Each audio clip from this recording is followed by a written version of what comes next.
Okay बच्चों, और उसकी माँ ने बताया कि फाइन भरा जा चुका है. She also told the father that Neel is sad as he wanted to buy a toy for himself. और उसकी माता ने यह भी बताया कि नील बहुत दुखी है क्योंकि वो अपने पैसों से एक खिलौने खरीदना चाहता था. Father called Neel and asked. पिता ने नील को बुलाया और कहा, so mister Neel what you have you broken today. So mister Neel, आज आपने क्या तोड़ा. Okay, nothing papa. Somehow Neel manage to reply. Manage का मतलब होगा बच्चों अपने आप को व्यवस्थित करना या केंद्रित करना. नील ने किसी तरह अपने आप को व्यवस्थित किया और जवाब दिया, नहीं पापा. वॉट, वाई, वॉट हैपेंड, क्यों, क्या हुआ. हैज़ द स्टॉक, स्टॉक का मतलब भंडार, मिस्चीवियस का मतलब बदमाशियों. क्या तुम्हारे बदमाशियों का भंडार फिनिश्ड हो चुका है या समाप्त हो चुका है. Okay, Neel was quiet. Neel शांत था. ओके, जब when his father asked him that has the stock of your mischievous act has finished, क्या तुम्हारी बदमाशियों का भंडार खत्म हो चुका है. नील वॉज क्वाइट, वो शांत था. Come on, you must break couple of one more two hand pots, home pots and all your savings would be fully utilized का मतलब, यूटिलाइज का मतलब यूज़ में आ जाना या उपयोगी हो जाना. इन paying fine for action said father. Come on, तुम्हें ज़रूर एक दो घर के बर्तन तोड़ने चाहिए और जिससे तुम्हारी सारी बचत जुर्माने को भरने में उपयोगी हो जाएगी. ओके, या जुर्माने को भरने के काम में आ जाएगी. सेड फादर, पिता ने कहा.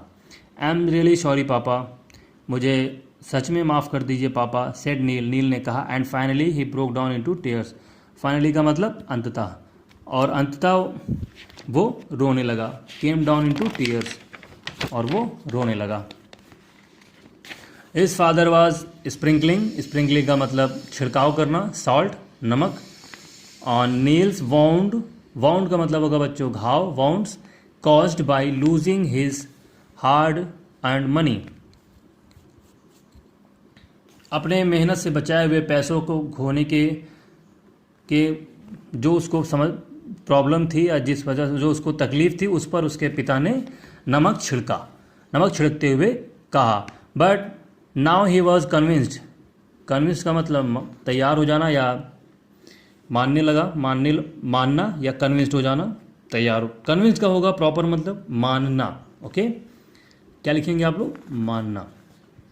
But now he was convinced, लेकिन वह अब यह मान रहा था that Neel had real tears of repentance. Okay, repentance पछतावे. रिपेंटेंस का मतलब होगा पश्चाताप. ओके, लेकिन अब उनको ये विश्वास हो गया था, लेकिन अब वह यह मान रहे थे कि नील के जो आंसू हैं वो रियल हैं, वास्तविक हैं, वास्तविक पश्चाताप के आंसू हैं. ओके, रिपेंटेंस का मतलब होगा पश्चाताप. Okay, Neel, father called him lovingly, come here. Neel के पापा ने उसे प्यार से अपने पास बुलाया, कहा कम हियर, इधर आओ. Neel looked at his father. Look का मतलब देखा. नील ने अपने पिता को देखा. He went close to his mother. वो अपनी माता के नज़दीक चला गया. Hence you now really have realised your mistake. अब तुम्हें अपनी गलती का वास्तविक एहसास हो गया है. Okay, ask the father. पिता ने पूछा या पिता ने कहा. यस पापा, हाँ पापा. आई प्रॉमिस, मैं आपसे वादा करता हूँ. I will never be mischievous in future. अब मैं भविष्य में बदमाशी नहीं करूँगा. नील सेड शॉबिंग. ओके, नील ने, शॉबिंग का मतलब रुदन या रोते हुए. नील ने रोते हुए कहा या रूंधी आवाज में कहा, ऑल राइट, ठीक है. Then come to the market with me.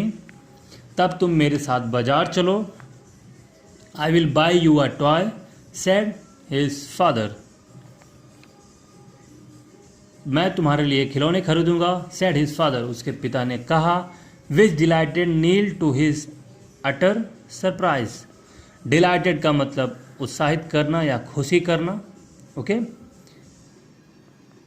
To his utter surprise. जब अटर का मतलब पूर्ण, सरप्राइज का मतलब आश्चर्य या उसे, जब नील के पिता ने उसे कहा कि तुम मेरे साथ बाजार चलो, मैं तुम्हारे लिए खिलौने खरीदूंगा, इस बात ने उसे पूरे सरप्राइज के साथ, इस बात को सुनकर वह पूरी तरह से आश्चर्यचकित हुआ और खुश हो गया.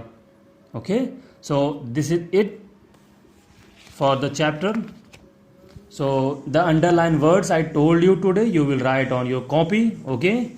And tomorrow we will work with the word meanings and the other exercises.